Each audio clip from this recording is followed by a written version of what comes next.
Welcome to the Yessy's Designs Knitting Podcast, episode 31. If this is the first time that you're here, my name is Yessy. I am the maker and the knitwear designer behind Yessy's Designs, and I record these episodes in my studio here in Connecticut. If you have been here before, thank you for being here. I hope that you all enjoy this episode that I have been putting together for you. Now, in this episode, I'm going to share with you most of the things that I knit in 2025. Now, you're not going to see pictures of absolutely everything that I knit. I didn't record everything that I knit, but I have a pretty good idea of what happened this year. So I'm going to be sharing little bits of this year with you on this episode. Now, at the beginning of the year, I believe, I got this journal. It's the Maker's Notebook. I saw it in one of the episodes from Young Folk Knits. So Casey was showing her Maker's Notebook and I fell in love with it. I went to look to this notebook on Etsy, and I thought it was a great way to have an idea of everything that has been knit in the year, a great way for me, for example, to go back year by year and see what were the things that I enjoyed knitting at that time. Now, I was very good for a while, putting the pieces that I have been working on this journal, but I didn't put everything in there. So I'm going to be sharing with you some of the pieces that I worked on, some of the yarns that I worked on this year, and maybe some things that I think I'm going to be working on 2026. Let's start. So before I begin, as you watch this episode, let me know in the comments what was your favorite piece that you knit in 2025. Let me know in the comments. I'm gonna be reading your comments and hopefully I'm gonna get some inspiration for 2026. Maybe I add some of the pieces that you worked on in there to my list of things that I am gonna be knitting. So let's start with the designs that I released on 2025. Let's do that. So I released 3 designs. I saw that as I was working on these designs, 2 of them really wanted to touch on my background. I know that if you have been following me here for a while or in my Instagram, you have seen that a lot of my Fair Isle designs are inspired by Colombia. So one of the designs that I released this year was the Canterbury Cowl. I used 3 color yarns from Blue Sky Fibers, and I wanted to share a motif in there that reminds me a lot of the art that I grew up seeing in Colombia. And then I added another design that would give some movement to the fabric. So I loved working on this design. I still have not made one for myself. This one, the sample for the pattern, it was a gift for my husband on our anniversary early this year. The other pattern that I released was the maple shawl. It's the shawl that you see over here. This was with yarn from Hobby, Cloudy Delight, and I love the way this yarn would self-stride. And I think in this design, I wanted to capture the different widths of the stripes in this cozy piece. The yarn is so cozy, it's so comfortable. This one is for my daughter, and I have made a few more maple shawls, but this is, I believe it was the second design that I released this year. And the last one is this one over here that you see on the mannequin is the Milagros sweater. So if you would like to know more about the inspiration behind this pattern, you can go to episode 30, and also you can go to Fiber Chats. Recently, I was invited to Irina's podcast, and I shared also in there the inspiration of this design. So these were my 3 pattern releases. But let's talk now about some of my personal knitting, because not everything that I knit is for a pattern release. I believe the pattern that I made the most this year was the Magdalena beanie. I hope that you are not too tired to see this pattern because it's one of my favorite patterns to work on. And recently, I think this is the last whip, I made this Magdalena beanie with yarn from Vita Lifestyle. So it holds merino, wool, and mohair. So I hold the two strands together. And I love the look of this beanie with this pom-pom. This was a kit that I purchased, I believe, during Rhinebeck 2024, if I am correct. So finally, I could get this yarn on my needles, and it had to become a Magdalena beanie. So looking at my maker's notebook, I'm gonna talk about, maybe not talk about, but mention some of the projects that I wrote in here, and that includes also the yarn. One of the things that I love about this maker's notebook is that it also has a place to write when you started working on the pattern and then when you finished it. Now, a lot of the projects that I have in here, they have a beginning date, but they don't have an end date. So one of the patterns that I worked on was the Magnolia beanie.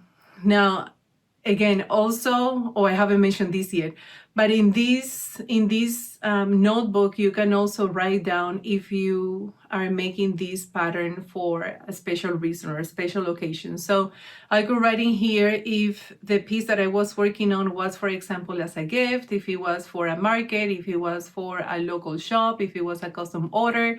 So I like that about this pattern as well. So the Magnolia beanie, one of the ones that I worked on, because I know I worked on way much more than the ones that I have here. It was made for a local shop using acrylic and candy pop from Hobbii. I also work on a Sophie shawl from Petite Knit with yarn from Darn Good Yarn. I made another Sophie shawl for a market with Happy Place from Hobbii. I made the maple shawl that you have here, that you can see here in my studio. I made an Xavier cowl for my daughter, and I use Pound of Love from Lion Brand Yarn and Daily Stitch from Hobbii. Now, as I talk about these patterns, you might see a picture on this side. Maybe not all of these pieces that I am saying to you are gonna have a picture, but it's just to have an idea of the pieces that I worked on. Did I mention the Canterbury cowl with blue sky fibers? Maybe not. As I'm reading this one, I used their yarn sweater. That was the yarn for the sample, the one that was a gift for my husband for our anniversary.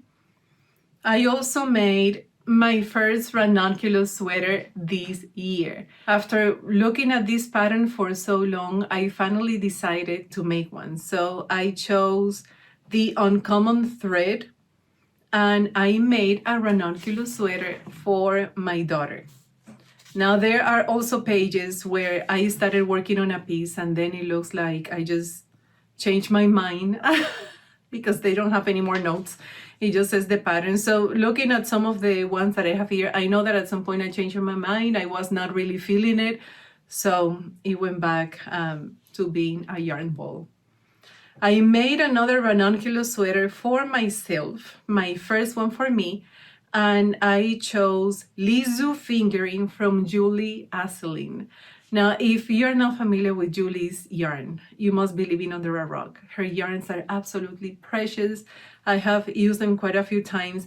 And one of the things that I absolutely enjoyed is that I got to see Julie at some point later after finishing these sweaters. I got to show it to her in her beautiful yarn. I made Freya fingerless gloves. This was a pattern with Stitch and Story, if you remember them. I don't think they are still here.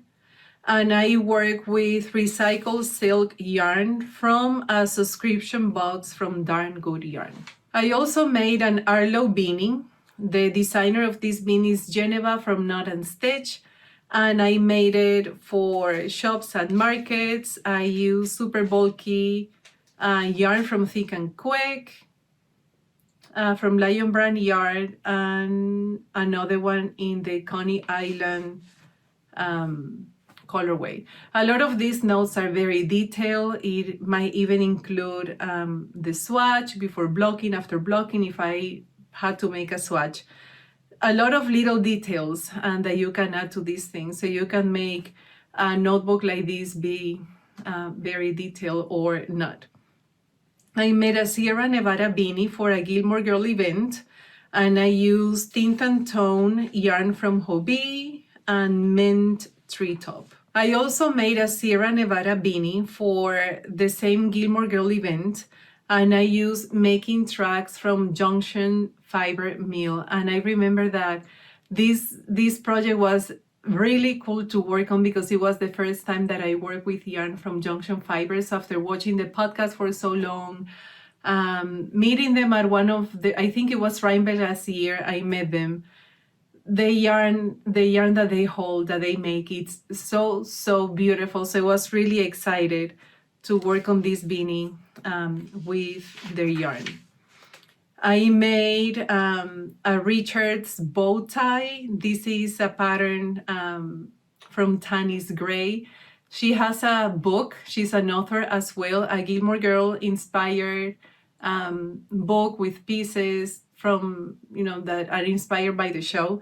So I made 3 bow ties for the Gilmore Girl event that we were having on September here in my town. So I used yarn from Blue Sky Fibers, yarn from Hobbii, and yarn from Knit Picks. I made another ranunculus sweater, and I made it also for my daughter in Rococo linen from Hobbii. This was a ranunculus that had quite a few modifications. My daughter really wanted a different kind of sleeve, so she told me what she wanted. I added that to the ranunculus, but I could see why the ranunculus sweater was, or still is, like one of the top 10 or top 20 patterns on Ravelry up to this day after quite a few years, because it's so engaging. It works so fast. You can use any yarn as long as you meet gauge, and it doesn't take too long to work on the pattern. Again, so engaging to work on the top, and it looks really pretty. So you can make it oversized. The one that I made for my daughter, the last one, is a little bit oversized. The first one is not, and mine is not oversized either. So I really enjoy working on those ones. I made a maple shawl with boucle from Hobbii and finger and weight yarn that I had in my stash. I made a rich beanie. It's one of my patterns. If I don't mention the designer of the pattern that I'm talking about, it's because I designed that piece. So you can take a look at on my website, Ravelry or Etsy. You can take a look at those patterns and see if maybe this is something that you would like to have on your needles as well.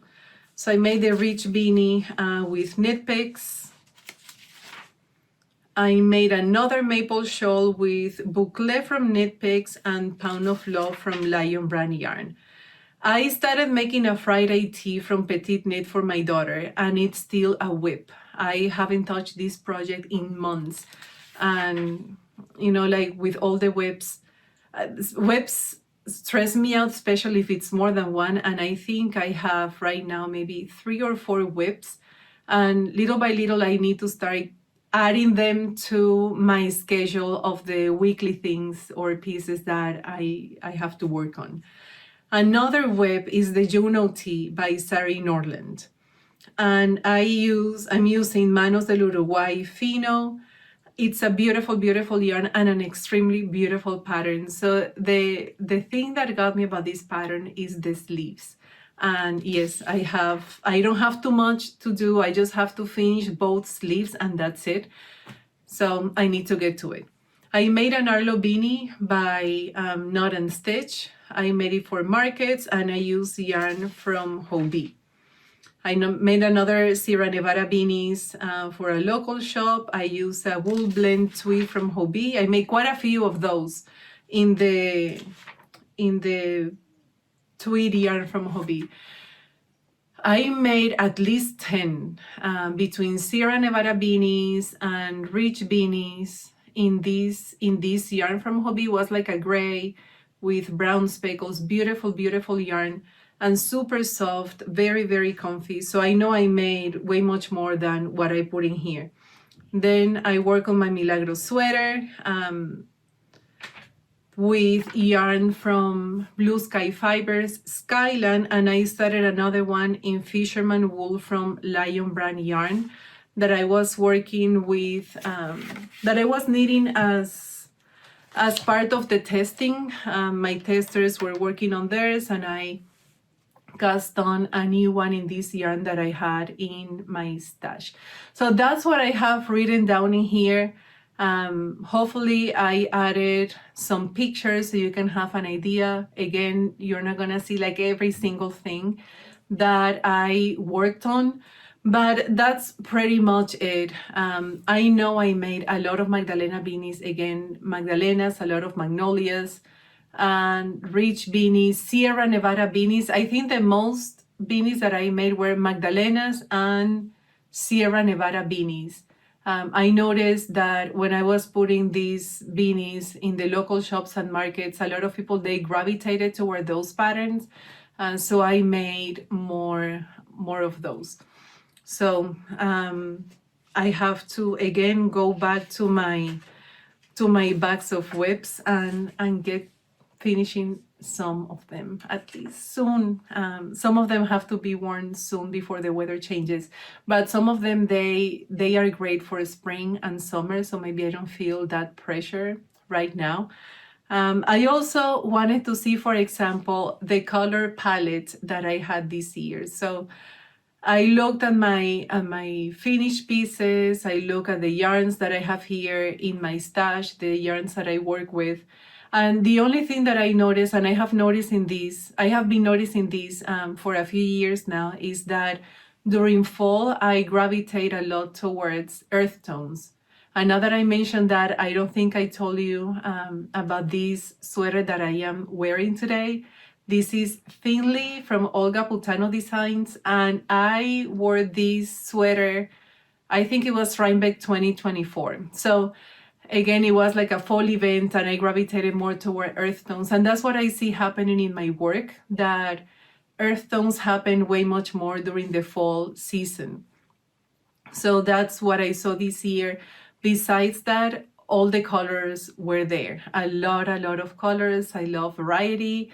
And that's it. So I look forward to, in 2026, to continue to use a lot of yarns that have all the colors. Now, so far, I have gotten quite a few yarns from yarn companies for patterns that are gonna be released in 2026, and they are bright and they are bold, so I'm very excited to have them on my needles. Now, something else that happened this year that for me was exciting was hosting the Looks Challenge. I talk about this at the episode, now I don't remember the number, when we had the Gilmore Girl event on September.